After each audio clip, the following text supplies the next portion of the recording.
മണിയേട്ടാ ഞാനാ ബിജു മണിയേട്ടാ.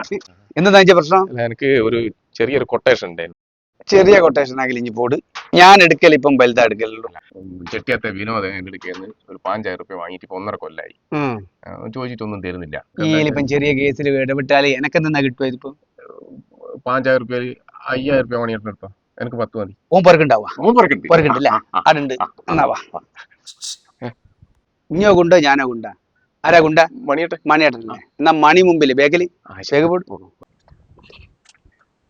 നോക്ക് മണിയേട്ടാ, ഞങ്ങള് അടിയും പിടിയൊന്നും വേണ്ട, എന്ന് നയത്തില് എന്തുണ്ടാക്കണോ ഉണ്ടാക്കണ്ടെന്നല്ല ഞാൻ തീരുമാനിക്കും. അങ്ങനത്തെ പ്രശ്നം ഉണ്ടാവില്ല. ഒരിടത്ത് പൈസ വാങ്ങുന്ന കാര്യം ഞാനില്ല. വിനോദാ,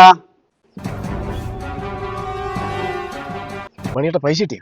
എന്റെ മോനെ, എന്റെ കൊട്ടേഷൻ ചരിത്രത്തിൽ ആദ്യമായിട്ടാ ഇങ്ങനത്തെ ഒരു സംഭവം. അതെന്താ? ഇനി മേലാല് ഇനി വിനോദനോട് പൈസ കേൾക്കണേ. എന്റെ പൈസ കിട്ടൂലേ? ഇവിടെ വിനോദം പണിക്ക് പോയിട്ട് 5-8 മാസമായി. ഓനോട് എങ്ങനെയാ പൈസ കേൾക്കണ്ടേ? ഇഞ്ച പൈസന്റെ കാര്യം ഇനി മറന്നാളാ. 5,000-ൽ 5,000 തരുമെന്ന് ഞാൻ എന്നോട് പറഞ്ഞിട്ടില്ലെന്നാ. എന്റെ മോനെ, വിനോദനോട് 5,000 വാങ്ങാൻ പെട്ട പാട് എനക്കും പറിച്ചോനായിരുന്നു. അതുകൊണ്ട് 10ന്റെ കാര്യം ഇനി മറന്നാളാ. ഇനി മേലാല് വിനോദനോട്